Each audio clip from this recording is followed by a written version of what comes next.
Okay, guys, it's time to go to the dinosaur safari. Here we are at the dinosaur safari. Look at the What? What'd you say? We're having fun. We're having fun. Well, hi there, guys. How are we doing today? Good to hear. Good to hear. Are we excited to see some dinosaurs? Yes. Even better. Well, hi there, guys. My name is Anna. I'm going to be taking you back 65 billion years to when our dinosaurs were alive and thriving. Now, having said that, I do have one safety rule, and that is to make sure we keep our head, shoulders, knees, and toes in the tram at all times, so we don't lose any important fingers and we don't lose any important toes to those dinosaurs. Now, having said that, you see that time portal that's right up in front of us? Well, that runs off of excitement. So I need everybody screaming, shouting, you name it, you do it, so we can go ahead and go through. Are you ready? Let's go! And watch out, there's a velociraptor to your right. Oh my god! Oh my god! Woo! But it looks like we've made it through. You see our very first dinosaur over here. This is the Spinosaurus. Now the Spinosaurus is a water-dwelling dinosaur, which we can tell by his back fin. That back fin works a lot like a dorsal fin or the top fin of a dolphin or a shark, allowing him to glide super quickly through the water to catch his prey. But I think I hear our next dinosaur. And yep, I see him coming up over here is the Quetzalcoatlus. Yes. Now the Quetzalcoatlus has a 30-foot wingspan, and she uses all 30 feet not just to fly, but to actually glide. So how she does that is she will hop into the air from a very high vantage point, and then use the heated air that rises from the earth. Wow. His name actually means crocodile mimic, so he is a lot like those modern day alligators and crocodiles. And just like those guys, he can hop in and out of the water. They seem to be stalked by an Allosaurus. The Allosaurus is a carnivore, which we can tell by its claws. Each claw is 7 to 8 inches in length, and then add that to his 70 razor sharp teeth in his mouth, and he's a pretty formidable predator. Wow, you see a dinosaur? I wouldn't worry too much about our Stegosaurus family down there, because they've got something called scutes along their back. The scutes also make up a sea turtle shell, and so are great for protection. Mama also has got those spines at the end of her tail, which she will use to whip into that Allosaurus. So by the time they're done with that fight, that Allosaurus is going to be Allosaur. What do you think? Over here, super careful, otherwise those eggs might get stolen. Oh yeah. Jack, Oh, it's a what's little that called? Now over to my right No, those are is a parasol- velociraptor. Parasol- Who's not supposed to be in That's what this she section said. of the tour. I thought Oh, you and were it seems talking like we about the found another one that's Oh, just 16 and somehow one that's crashed by a dinosaur? taking complete control of my research station. Which is a little bit of a shame, because I was going to step out to show you guys some real cool stuff.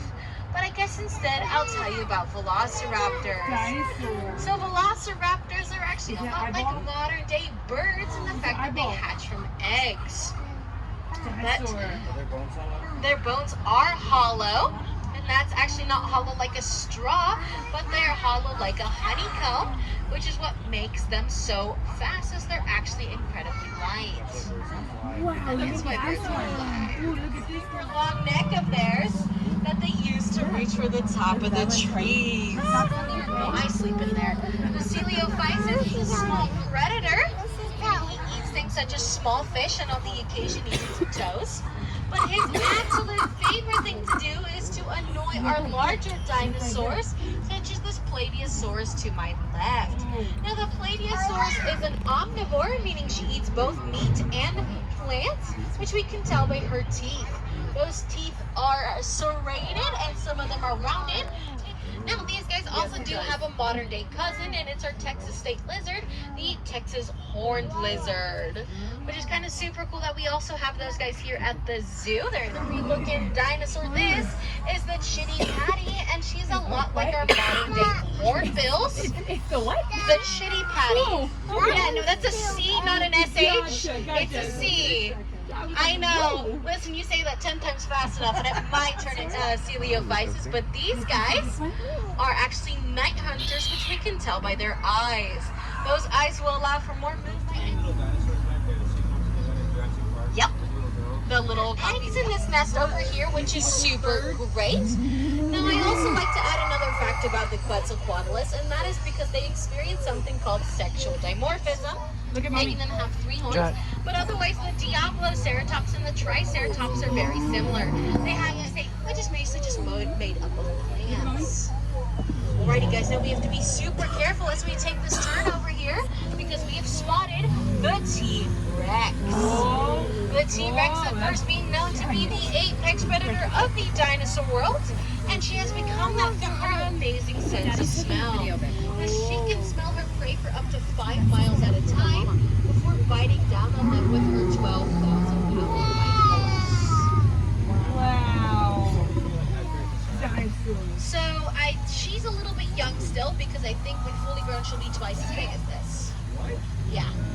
They get, like, same thing with that Spinosaurus that we saw earlier, they'll actually be like 3 times as big than the little kiddos we've got over here. All of our dinosaurs are pretty young over here. Just we'll go ahead and take on off. And I think she's out today. Oh, it does look like she's out.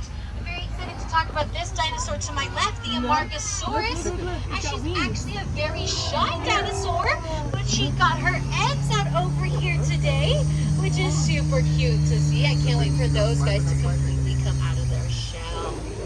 Now, coming up over here, we've got a pair of Pachycephalosaurus brothers. That dome on top of their head is actually their skull, believe it or not, and it is 10 inches thick. Compare that to your own 1/4 of an inch thick skull, and they're a little bit hard-headed. Now, these guys use that skull actually to fight with each other, as they might be fighting for fun. They also might be fighting to attract a potential mate, or they might be fighting for dominance. So having said that, we're going to go ahead and take off and come right back here to our... Okay, guys, was that fun? Did y'all like it? If y'all did, leave a like Thank you and so subscribe. much. If you like that dinosaur, leave a comment below.